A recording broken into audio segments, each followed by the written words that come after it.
graça e a paz a todos. Vou tentar com esse daqui primeiro, tá? Porque nunca vi esse modelo ainda, então estou aprendendo aqui, né? Amados irmãos, é uma alegria muito grande estar com todos aqui. Trago um abraço da nossa congregação em Cruzeiro. Os irmãos estão agora também adorando o Senhor neste mesmo horário lá. Que Deus possa nos abençoar. Uma alegria sempre estar aqui e uma grande responsabilidade compartilhar da palavra de Deus com os irmãos. Por isso eu quero convidá-los a abrir suas Bíblias no Salmo de número 23. Salmo de número 23. Salmo muito conhecido. Acredito que alguns irmãos saibam até de cor. Talvez um dos primeiros salmos que nós aprendemos na escola dominical quando crianças. Mas um salmo que nos traz uma riqueza muito grande daquilo que o Senhor tem para cada um de nós. Todos acharam, amados irmãos? Vamos ler este salmo, depois vamos ter uma palavra de oração.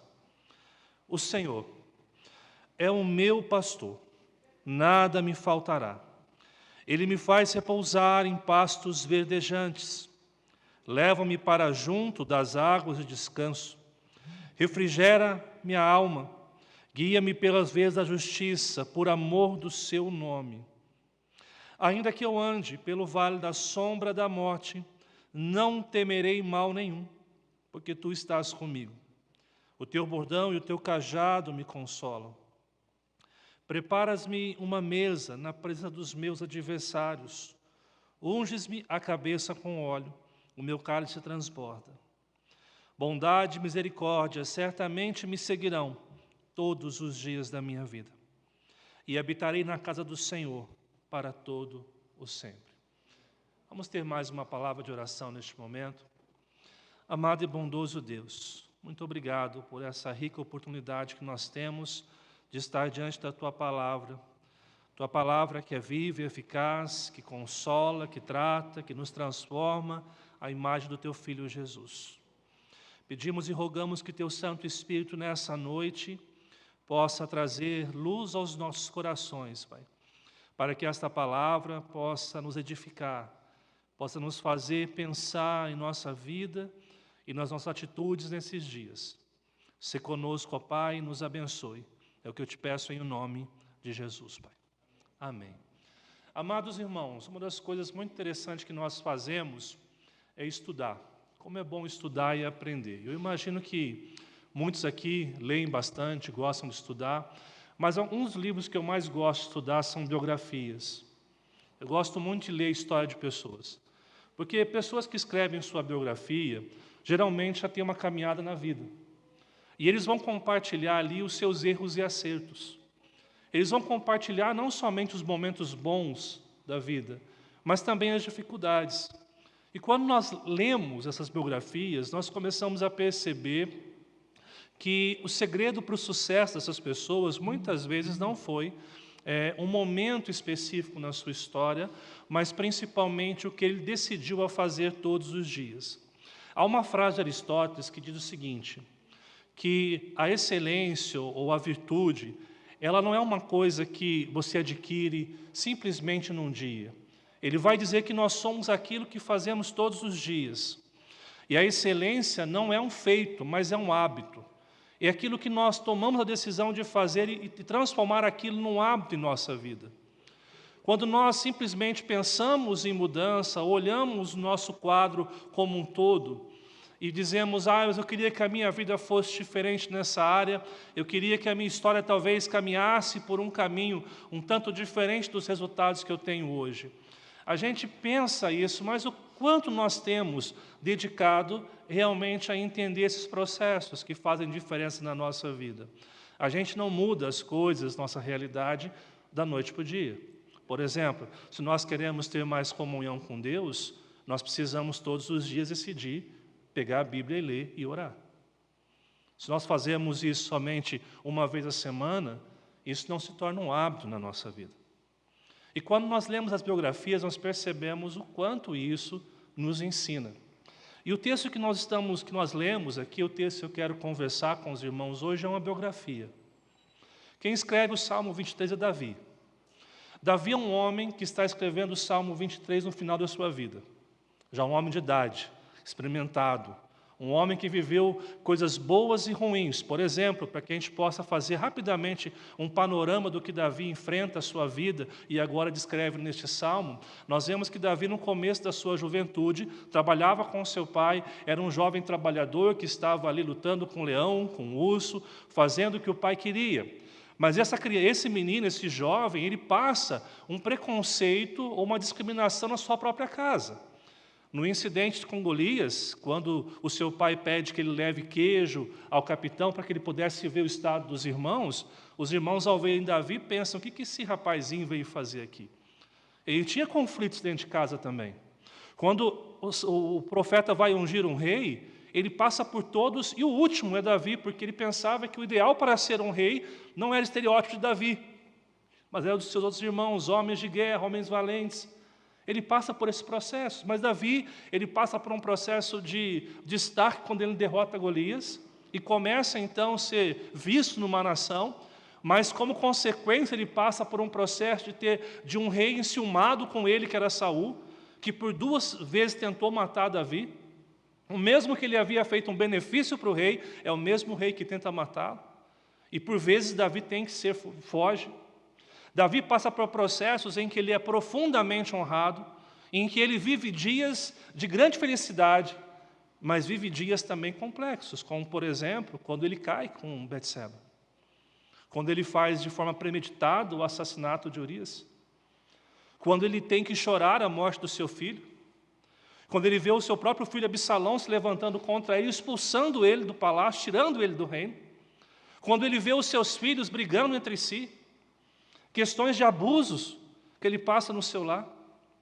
Davi é esse homem que tem muito a nos ensinar, porque ele é um homem que viveu altos e baixos intensamente.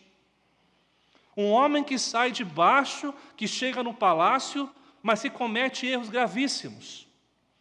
Mas que comete situações que para nós talvez nos deixariam assustados quando nós começamos a olhar a biografia dele. Mas quando Davi chega nesse ponto da sua vida, Davi é um homem experimentado. E quando as pessoas que gostam de estudar desenvolvimento humano leem biografias, elas buscam o segredo do sucesso. Mas como que Davi termina a sua carreira? Se você abrir a sua Bíblia lá em Atos capítulo 13, no versículo 22, você vai encontrar no meio do texto a seguinte expressão: achei em Davi, filho de Jessé, homem segundo o meu coração, que fará toda a minha vontade. Esse é o currículo que ele deixa. Essa é a trajetória que ele marca a sua vida. E nós nos perguntamos: mas como um homem que passa pelo que passou, que comete equívocos grotescos, Deus diz que achou nele um homem segundo o coração dele, que faria toda a sua vontade. Porque na caminhada, Davi foi aprendendo o que é descansar em Deus. O que é confiar em Deus a sua vida de tal forma que Deus possa trabalhar nos nossos equívocos, nos lados mais sombrios da nossa vida, corrigindo os nossos erros, tratando com a nossa vida de tal forma que Deus faça essa boa obra que Ele tem iniciado quando nós nos entregamos a Ele. E o Salmo 23 é esse relato dessa entrega. É uma história, uma biografia do rei Davi que nos ensina sobre a vida, sobre o que significa ter Deus como nosso pastor, que nos ensina que o fato de nós caminharmos com Jesus não exclui a nossa humanidade, os nossos equívocos, mas é em meio à humanidade que nós temos e equívocos que Deus trabalha. É em meio a tudo isso que Deus está construindo em mim e você pessoas segundo o coração dele. Não pessoas perfeitas, mas pessoas que vivem este hábito de depender somente de Deus. E quando nós dependemos somente de Deus, lembra o que Aristóteles nos diz? Nós somos aquilo que fazemos repetidamente. São os nossos hábitos. E quando nós decidimos a cada manhã agradecer ao Senhor pela vida e viver para Ele, a gente toma uma decisão importante a cada manhã. E eu queria trazer algumas lições desse salmo, então. Queria conversar sobre 3 lições que esse salmo nos ensina. 3 lições que fazem diferença na nossa vida. A primeira lição que esse salmo nos dá, amados irmãos, é que nós temos aqui uma história de cuidado e paz. Primeira lição. Logo no primeiro verso, Davi fala que o Senhor é o meu pastor. E a expressão meu aqui, ela indica intimidade. Ele diz, Deus é meu.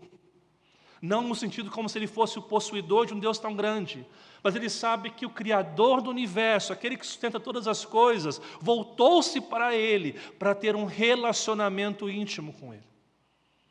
E quando ele usa a expressão pastor aqui, a ideia do pastor no Antigo Testamento é aquele que supre, é aquele que nutre as necessidades essenciais, as básicas.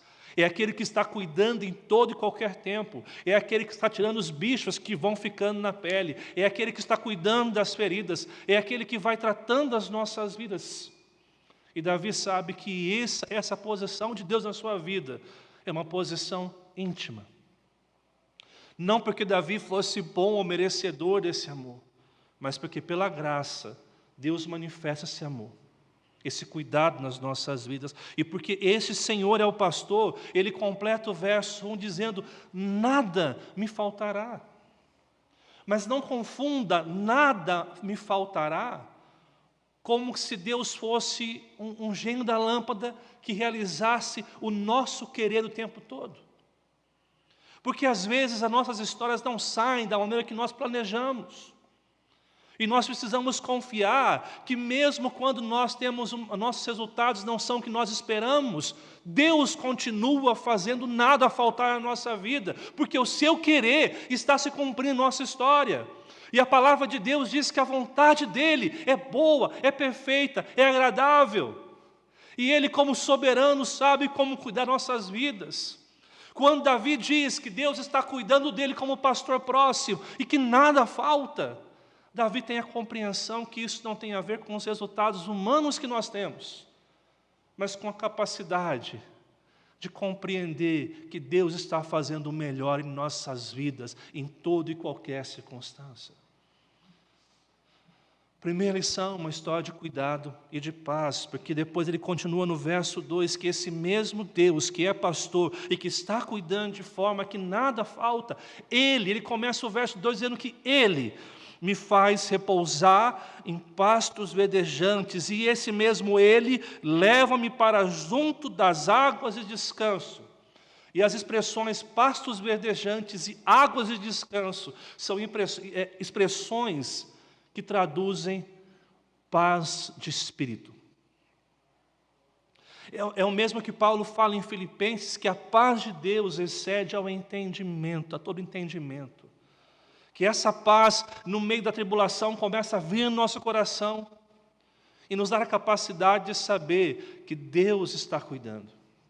Eu me lembro de uma história de uma jovem criança brincando num navio, e no meio de uma tempestade, todo mundo preocupado que esse navio ia naufragar e as coisas estavam ruins, e aquela criança brincando calmamente. E perguntaram para aquela criança que estava brincando com o seu carrinho, você não tem medo da tempestade? Vá se proteger, procure alguma coisa para que você não venha sofrer. Ele diz, eu não tenho medo, as coisas vão ficar bem. E perguntaram, mas por que você tem tanta certeza que as coisas vão ficar bem? Ele disse, porque o capitão do navio é meu pai. É isso que ele está dizendo sobre levar a pastos verdejantes, as águas de descanso. Não é ter uma vida perfeita, mas é saber que ao final de toda a história, Deus está cuidando da gente. Eu não sei aqui quantos lembram de uma banda que eu ouvi muito na minha juventude, uma banda existe até hoje, chamada Oficina G3. Mas eu me lembro que uma canção dos mais antigas, logo quando eu era mais jovenzinho, dizia que depois das nuvens cinzas, o céu continua azul.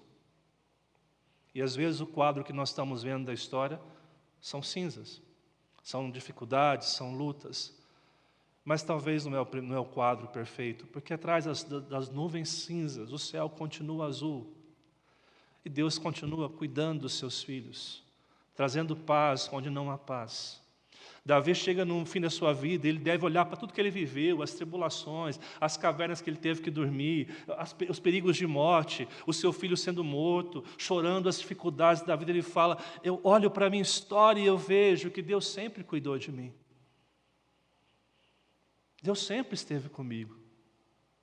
Por isso que esses primeiros 2 versos falam de uma história de cuidado e paz. É isso que Deus dá a cada um de nós, cuidado e paz. E às vezes nossa angústia e ansiedade não é porque Deus está deixando de fazer, mas porque nós estamos deixando de observar o quadro maior. E às vezes nós estamos tão focados no ponto, que esquecemos que a vida está além do ponto, que a história está além dos nossos 80, 90, 100 anos de vida. Que a Bíblia diz que são um breve momento, uma neblina que logo passa. Davi nos ensina sobre cuidado e paz que Deus pode dar. Essa é a primeira lição que Davi nos traz nesse texto. A segunda lição que nós encontramos aqui é uma história de salvação e proteção. O verso 3 começa com a seguinte expressão: refrigera-me a alma. E eu não sei quantos de vocês já param para estudar isso aqui. O que significa refrigerar a alma? Porque a gente pensa logo, talvez, um dia quente, de calor, a gente tomando aquela água gelada para acalmar a nossa alma. Mas a expressão refrigera aqui, ela também pode ser traduzida como trazer a luz à escuridão. A expressão refrigera aqui tem a ver com a salvação. O que o salmista está dizendo é que aquele que salva a alma, é Deus quem salva a nossa alma. É Deus que, e hoje olhando o quadro maior, porque Davi, ele vivencia a sua experiência antes da vinda de Cristo. Então, o quadro que ele está enxergando não é o quadro completo. Nós que passamos este momento, que olhamos a história, nós estamos vendo o quadro completo. E sabemos que a salvação foi adquirida na cruz de Cristo, quando Cristo morre pelos nossos pecados, Ele paga o preço pelos nossos pecados e ressuscita no 3º dia para nos trazer a vida. Mas o que Davi quer mostrar, mesmo não tendo a visão geral do quadro, é que aquele que salva é o Senhor Jesus. E Ele não salva de um livramento humano. Ele salva a nossa alma. Porque esse é o maior livramento que nós podemos ter. Porque a palavra diz que sem Deus, nós estávamos condenados em nossos delitos e pecados. E a palavra de Deus diz também em Romanos que o salário do pecado é a morte, a condenação, o inferno. Mas pela graça de Deus, pela misericórdia de Deus, Ele nos salva e nos dá a vida. E o verso 3 começa dizendo, a história só tem sentido porque um dia Deus nos salvou e livrou a nossa alma da condenação eterna. E esse mesmo Deus, preste bem atenção, que nos salva, é o mesmo Deus que guia pelas veredas da justiça. Ou seja, Deus salva e Deus cuida da nossa caminhada. Não é o que aprendemos sobre a salvação pela graça e santificação? Que aquele que começa a boa obra em nossas vidas há de completar até o dia de Cristo Jesus? Que o nosso tesouro está guardado em Cristo Jesus? Ou seja, Deus não somente nos salvou na cruz, mas está preservando a nossa vida a cada manhã, a cada segundo. Deus está nos guiando por veredas de justiça, ou seja, a cada manhã, Deus está trabalhando em nossas vidas para que a gente possa viver a sua vida, a sua justiça, o seu querer todos os dias. Por isso que é uma história de salvação e também de proteção. E por que ele faz tudo isso? O salmista diz, por amor do seu nome. Agora nós temos um texto de Davi. Mas lembra que Paulo fala em Efésios capítulo 1? Que nós somos predestinados e salvos para mostrar nos séculos vindouros a suprema riqueza de Deus? O seu amor sendo manifestado? O verso 3 é um verso que fala sobre a salvação. Que Deus, quando nos escolhe, nos salva e não vai nos abandonar no meio da caminhada. Deus não escolhe para jogar no meio do caminho. Deus não salvou você para amanhã falar, enjoei de você, estou cansado de você, você não aprende, por mais que eu falo, você continua caindo nos mesmos equívocos, vou deixar você. Deus não faz isso. Isaías nos lembra de um texto maravilhoso que ele vai dizer o seguinte: pode uma mãe deixar o filho que ela amamenta? O escritor diz: não, mas ainda que venha acontecer, eu não deixarei vocês. O que Davi entende é que Deus nos salva para guardar até o último dia. Ou seja, nenhum de nós, se confiamos na salvação em Cristo, estamos largados nessa vida. Estamos desprotegidos na história, porque todos os dias, a cada manhã, a salvação se manifesta trabalhando em mim e você para fazer algo extraordinário. E quando nós nos relacionamos com Deus, nós aprendemos o quão extraordinário é caminhar com o Senhor. Mas ele continua. No verso 4, ainda que eu ande pelo vale da sombra da morte, eu acho maravilhoso esse verso porque ele usa a expressão ainda. E ele deixa bem claro que viver em Cristo Jesus não é viver numa bolha. Você vai passar por dias terríveis. Você vai passar por dias angustiantes. Você vai enfrentar doenças, enfermidades, tragédias. Porque Davi entende, eu posso passar por isso porque não temerei mal nenhum, porque tu estás comigo. Davi entende que Deus salva e cuida, e mesmo quando ele passa pelos dias sombrios, Deus continua ao seu lado. Isaías nos lembra que Ele está ao nosso lado e nos toma pela nossa mão direita e diz: não temas, eu sou contigo, eu te ajudo. Deus está conosco, todos os dias, em todos os momentos. E quando Deus te salvou naquela cruz, Ele te salvou para a eternidade. É exatamente o que Romanos capítulo 8 nos ensina. Quem poderá nos separar do amor de Deus? Que está em Cristo nosso Senhor. Será a fome, a dificuldade, a luta, a tribulação? Nada poderá nos separar do amor de Cristo, amados. Davi entendia isso. Que nada poderia separar ele do amor de Deus, da escolha que Deus fez na vida dele.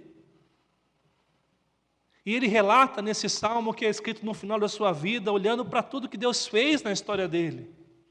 É como se ele pudesse dizer: eu estou pronto para que Deus me leve. Porque eu sei que Ele cuidou de todos os dias da minha vida. E ele fala que esse cuidado, ele fala duas expressões aqui no final do verso 4, o teu bordão e o teu cajado me consolem. A expressão bordão e cajado são armas de defesa e ataque. Deus defende e julga as nossas causas. Deus trabalha em todos os momentos da nossa vida. Por isso que os versos 3 e 4 falam de salvação e proteção. Os versos 1 e 2 falam de uma história de cuidado e paz. Porque Deus, sendo o pastor, Ele cuida e traz a paz. Mas também fala de uma história de salvação e proteção. Porque Deus que nos salva naquela cruz, o Deus que nos resgata pelo seu grande amor, é o mesmo Deus que está cuidando da sua vida a cada segundo. E não caia no equívoco de achar que a história está nas mãos dos homens. Que o que nós estamos vivendo hoje é fruto da ação do homem. No sentido bíblico, sim. Porque o homem continua afastado de Deus e as consequências vêm. Mas Deus está cuidando de todos os momentos. Lembra Daniel? O jovem Daniel que tem uma história de fé, determinação, uma história que serve como referência de alguém que ora, que confia em Deus, que não se contamina com os manjares do rei. Mas lembre-se que Daniel desenvolve a sua fé no exílio. A fé de Daniel não acontece no paraíso, acontece no exílio. Porque não importa o lugar que nós estejamos, não importa o governo que esteja no Brasil, não importa o que está acontecendo no mundo, a nossa história está condicionada ao que Deus fez na eternidade. E é essa confiança que nós devemos depositar. Primeira lição, esse salmo nos lembra de uma história de cuidado e paz. A segunda lição nos fala de salvação e proteção. E a última, terceira lição, fala de maturidade e esperança. Uma história de maturidade e esperança. Olha o que fala o verso 5. Prepara-me uma mesa na presença dos meus adversários. Unges minha cabeça com óleo. o meu cálice transborda. Eu quero que você imagine essa cena aqui. Davi pede para se preparar uma mesa. E quem estará ali na mesa? São os amigos? São os parentes mais chegados ou são os adversários? São aqueles que procuraram fazer o mal de Davi. E nessa mesa, onde há essas pessoas que procuraram fazer o mal de Davi, duas coisas acontecem. A sua cabeça é ungida com óleo. E a expressão ungir a cabeça com óleo significa consagração. No meio dessa mesa, Davi percebe que Deus está consagrando a sua vida. E o resultado disso é o meu cálice transborda. A expressão cálice transbordar significa exultação, uma alegria muito grande. O que Davi está vendo nesse quadro, ou representando nesse verso, é que quando Deus habita em nós e nos consagra, nós podemos olhar para aqueles que nos ofendem, para aqueles que nos caçam, como é o caso de Davi, para aqueles que falam mentiras contra nós, nós podemos perdoar. Nós podemos olhar e saber que as ofensas que os homens nos fazem são pequenas diante da obra que Cristo fez em nossos corações. Quando você volta os seus olhos para Mateus capítulo 5, as bem-aventuranças, lembra que Jesus disse: vocês são felizes quando por minha causa os injuriarem e mentindo disserem todo o mal contra vocês. Exultem, porque é grande o galardão de vocês. Exultem, porque assim fizeram com os profetas que viveram antes de vocês. Muitas pessoas interpretam o verso 5 como se Deus fosse trazer vingança. Deus é juízo. Mas aqui significa maturidade na nossa vida, de não pagar o mal com o mal. Maturidade para perdoar os que nos ofendem. Maturidade para abençoar aqueles que nos maldizem. Maturidade para olhar para a pessoa que te ofendeu e poder amar e orar por aquele que é o seu inimigo. Porque a palavra diz que nós devemos amar os nossos inimigos e orar por eles. E Davi mostra que isso é um processo de maturidade na nossa vida. Porque se você for fazer uma refeição para um momento alegre, você vai convidar quem você gosta, seus amigos, não inimigos. Mas Davi pode pedir uma mesa com seus adversários, porque ele sabe que quando Deus nos consagra, nosso cálice transborda. Nós temos a capacidade de amadurecer naquilo que Deus tem para cada um de nós. A caminhada cristã não pode ser um fim em si mesmo.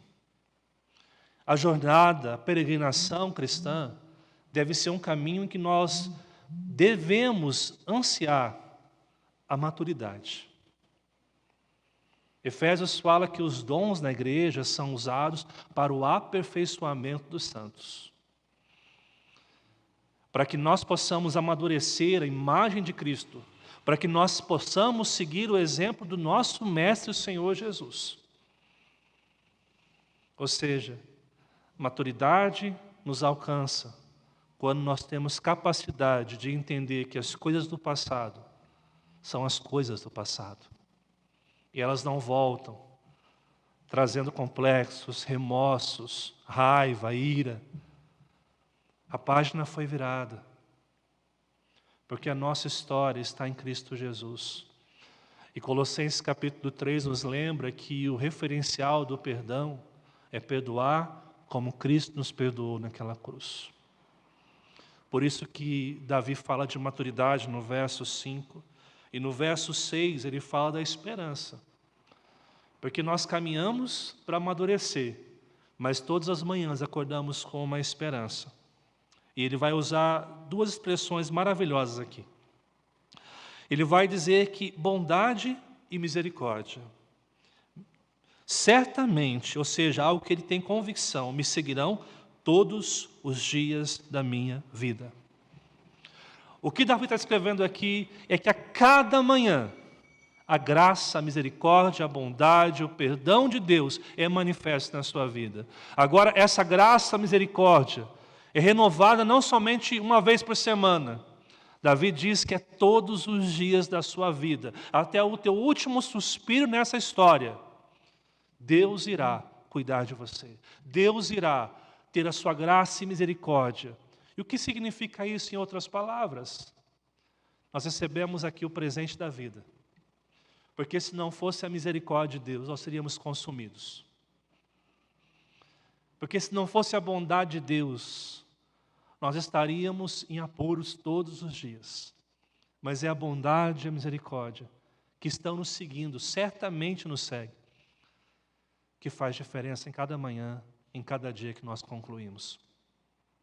Mas Davi vai além, porque ele termina o seu verso 6 dizendo: e habitarei na casa do Senhor para todo sempre. E que lindo, maravilhoso, magnífico como Davi termina esse salmo. O que Davi quer ensinar é o seguinte: enquanto você viver, a graça, a misericórdia e a bondade estão cuidando de você. Mas um dia você vai fechar os olhos para a história. E o dia que você fechar os olhos para a história, você vai abrir para a eternidade. Você vai habitar para sempre naquela casa que Ele preparou para você. João capítulo 14 vai nos lembrar: não se turbe o vosso coração. Credes em Deus, credes também em mim. Na casa de meu pai é o quê? Há muitas moradas. E Ele disse que foi para preparar essas moradas para a gente. E quando nós morremos na história, fecharmos os olhos para a história, a gente vai abrir para a eternidade. Esse salmo maravilhoso porque ele fala do cuidado a cada dia e na eternidade. Ele usa a expressão certamente me seguirão na história e eu vou habitar. E a expressão habitar é convicção do que Deus está fazendo e já fez na história por mim e por você. Por isso que a terceira lição fala de uma história de maturidade e esperança. Maturidade porque na caminhada eu vou aprendendo a perdoar, eu vou aprendendo a virar algumas páginas da minha vida, eu vou entendendo que aqueles velhos hábitos, picuinhas, aquilo que muitas vezes uma criança faz de birra, de choro, isso tem que acabar. Isso vai passar na minha história. E nessa caminhada eu estou vivendo com um pé na história e um pé na eternidade. Eu não estou alienado, achando que o que está acontecendo aqui é mero acontecimento. Não, eu entendo que Deus está trabalhando na história e me deu uma missão aqui, que é proclamar a sua glória, que é pregar o Evangelho a toda criatura. Mas eu entendo que a minha esperança não está nessa vida. A minha esperança está naquele glorioso dia em que Deus irá nos buscar.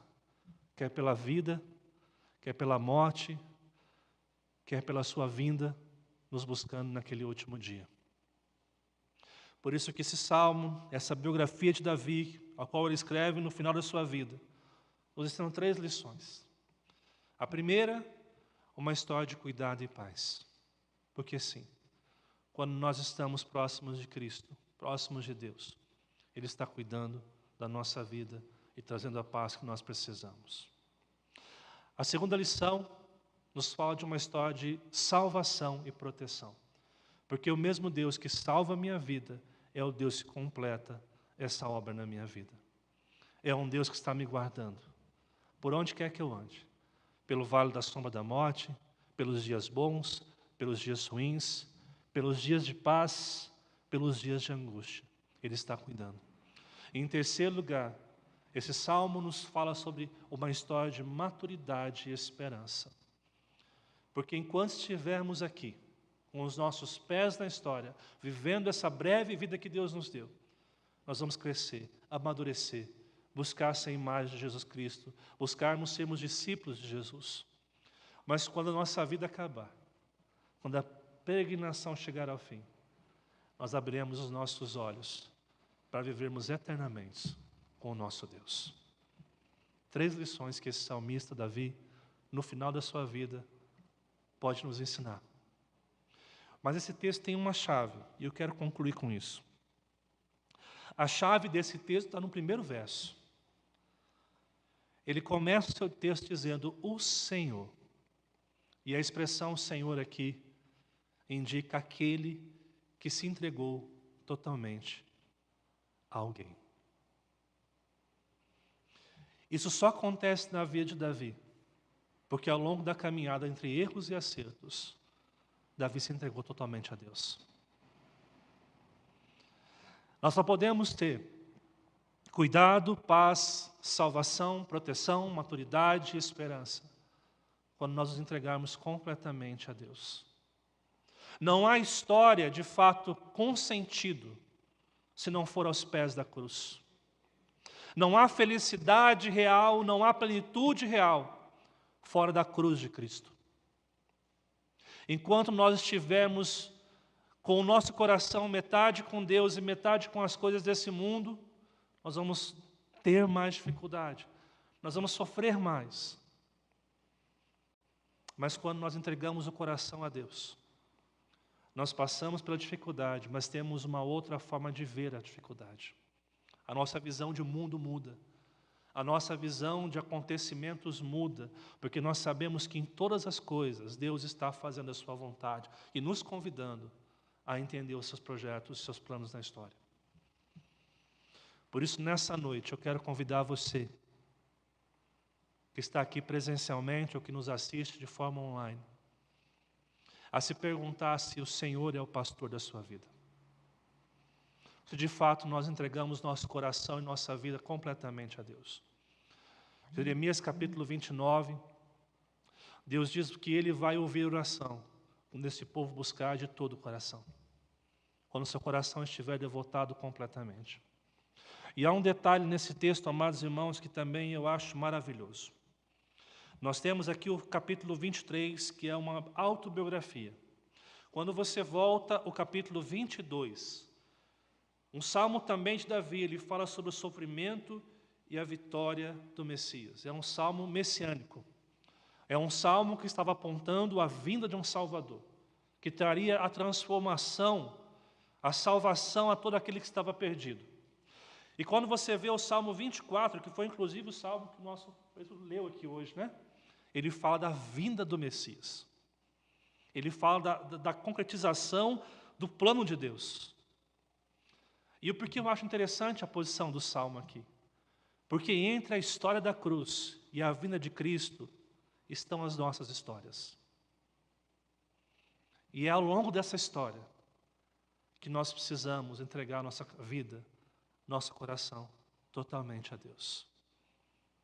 Porque Ele sim, pode nos dar vida, pode nos dar esperança. E eu quero convidar você nessa noite a colocar a sua vida diante de Deus mais uma vez. E de forma muito honesta, se perguntar se Ele é o Senhor da sua vida. Se de fato Ele é o Deus.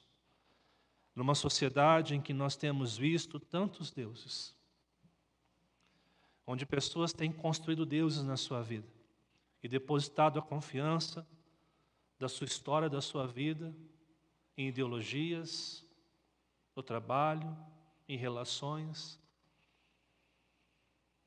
coisas que Deus nos dá e que nós transformamos como deuses na nossa vida. O pastor Tim Keller, ele diz que Deus nos dá boas dádivas e nós transformamos elas em ídolos. E quando essas dádivas se transformam em ídolos, são quando eu e você depositamos a esperança e a confiança nelas e nos esquecemos que só há confiança, esperança e paz no nosso Senhor Jesus Cristo.